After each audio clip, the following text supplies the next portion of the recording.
Alhamdulillah, teman-teman kan pasti hafal. Artinya segala puji. Tapi hati-hati, kalau sebutnya alhamdulillah, artinya jadi segala kehancuran. Assalamualaikum warahmatullahi wabarakatuh. Sahabat Al-Quran yang dirahmati Allah Subhanahu wa Ta'ala, selamat datang di channel saya Ambia Abu Fatin, tempat belajar membaca Al-Quran. Mudah belajarnya, cepat bisanya, insya Allah. Di video saya kali ini, insya Allah kita masih akan fokus untuk membahas kesalahan yang paling umum di surah Al-Fatihah. Dan kita akan lanjutkan di ayat yang kedua. Ada 8, bahkan mungkin 9 kesalahan yang sering terjadi pada ayat ini. Apa saja? Yuk kita lihat bersama-sama kesalahan-kesalahan yang paling umum. Satu adalah pengucapan huruf hamzah. Pada saat mengucapkan bunyi A, tidak jarang ada sahabat kita yang tidak sempurna sehingga terdengarnya seakan-akan menjadi Alhamdulillahirrabbilalamin. Oke. Yang kedua, ada yang memantulkan pengucapan huruf lam. Ale. Padahal kita tahu dia bukan huruf qalqalah. Yang ketiga adalah pengucapan huruf H yang keliru dan menukarnya menjadi huruf H. Alhamdu. Padahal di situ kita lihat dengan jelas adalah huruf H. Yang keempat juga sering memantulkan bunyi huruf mim hame. Ayo, siapa di antara kamu yang suka membaca alhamdu? Nah, itu di antara kesalahan yang paling umum ya. Kemudian yang kelima adalah kesalahan ketika membaca panjang pada kata lillahi. Lillahi rabbi. Berapa seharusnya panjang di kata lillah ini? Nanti kita akan bahas bersama-sama. Kesalahan yang keenam adalah menyebutkan kata Robbi dengan mengalirnya suara Robbi. Terdengar cukup berat tentu saja. Robbi. Nah, bagaimanakah supaya kita membacanya dengan ringan? Kemudian kesalahan berikutnya juga sama seperti di permulaan tadi, yaitu memantulkan huruf lam. Rabbil a. Ya, kesalahan yang sering terjadi. Satu, huruf hamzah. Yang kedua, sukun di huruf lam. Yang ketiga, ketukarnya huruf H. Yang keempat, ya, itu memantulnya huruf mim. Yang kelima, kesalahan membaca panjang pada kata lillah. Yang keenam, itu adalah mengalirnya suara pada kata Robbi. Yang ketujuh, memantulkan huruf lam pada kata Robbil. Yang kedelapan, itu tertukarnya bunyi huruf A dengan huruf hamzah. Robbil A. Ya. Yang kesembilan, itu tidak konsisten ketika memanjangkan mad di akhir ayat. Baik.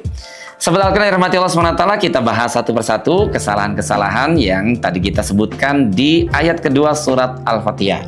Pertama, pastikan ketika kita membaca huruf hamzah berbaris fathah, maka kita bunyi dengan bunyi vokal yang sempurna. A. Dalam matan Ibnul Jazari disebutkan fathah itu dengan cara fathul fami fathan taman. Dibuka mulutnya dengan bukaan yang sempurna. A. Jadi jangan kayak orang malas ngomong gitu ya. Tidak alhamdu tapi alhamdu. Kalau orang Bandung bilang masuk di hum teh ya. Jadi tidak di hum ya, dibuka saja lepas bunyinya A. Yang kedua, bunyi lam ya, hati-hati bukan qalqalah. Ingat qalqalah itu hurufnya cuman 5 di toko baju. Kamu suka di toko baju atau suka baju di toko ya? Oke, di toko baju. Jadi ade, alpo, ako, abe, aje. Nah itu. Selain itu tidak boleh mantul. Nah huruf lam, kenapa ya suka mantul ya? Alhamdu. Nih perhatikan.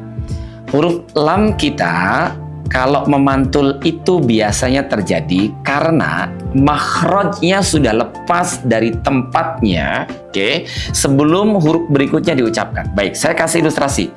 Semuanya perhatikan, huruf lam itu keluarnya dari ujung lidah kita. Oke, ini ujung lidahnya di sini, ya.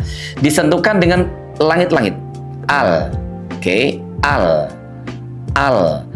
Kalau ujung lidahnya lepas, ya, sementara suaranya masih mengalir, maka otomatis biasanya akan terdengar suara mantul. Al-ha, al-ha, al-ha. Maka solusinya sederhana. Tahan ujung lidah kita ini di tempatnya, di makhrajnya, yaitu di langit-langit. Al. Al. Kapan lepasnya? Bersamaan dengan bunyi ha yang keluar dari tengah-tengah tenggorokan. Alham. Alham. Tuh.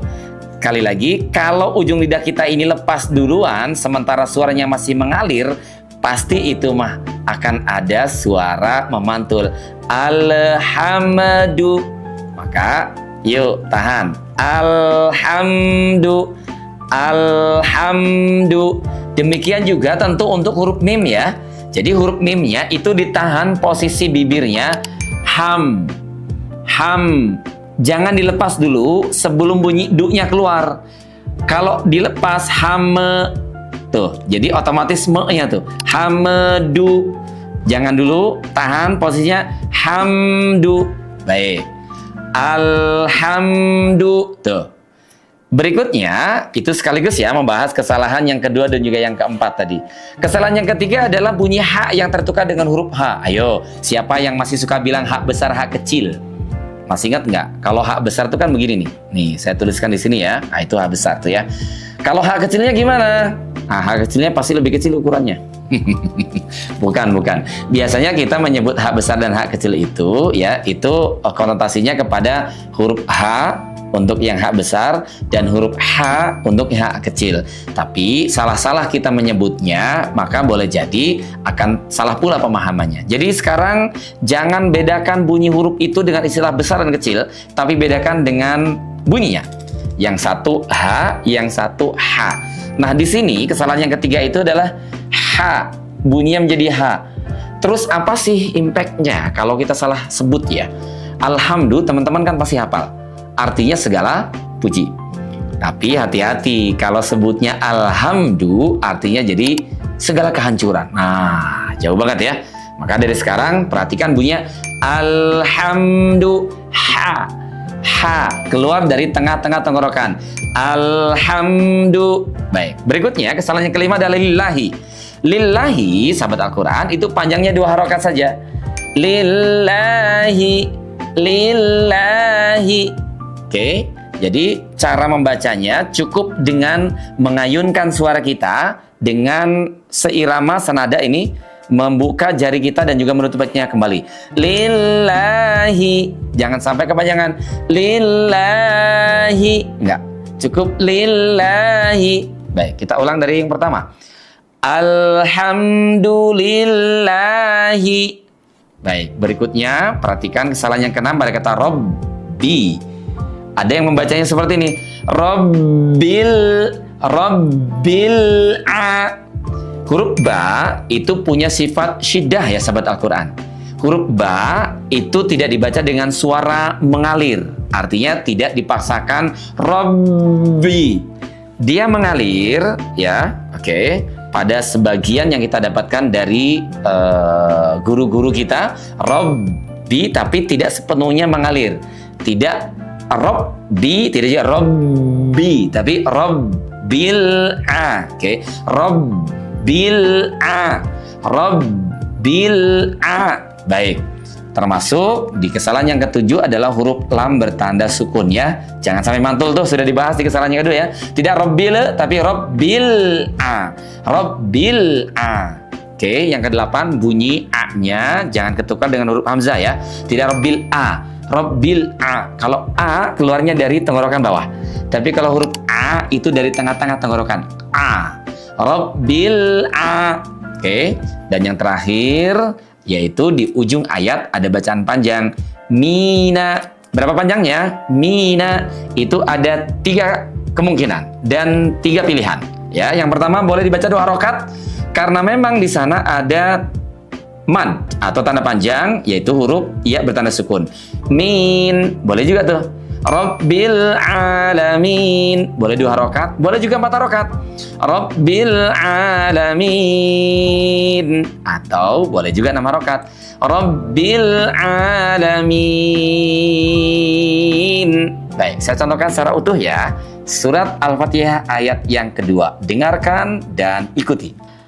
Alhamdulillahi Rabbil alamin. Sekali lagi. Alhamdulillahi Rabbil alamin. Bagaimana? Bisa diikuti? Yuk, kita ulang lagi sampai betul-betul ayat yang kedua surah Al-Fatihah ini bisa kita terapkan dalam bacaan Al-Fatihah kita. Semoga video ini bermanfaat. Jangan lupa subscribe dan nyalakan tombol loncengnya agar kamu tidak ketinggalan. Ingat, siapapun bisa baca Al-Quran. Dengan saya, Ambiya Abu Fatin, mudah belajarnya, cepat bisanya, insya Allah.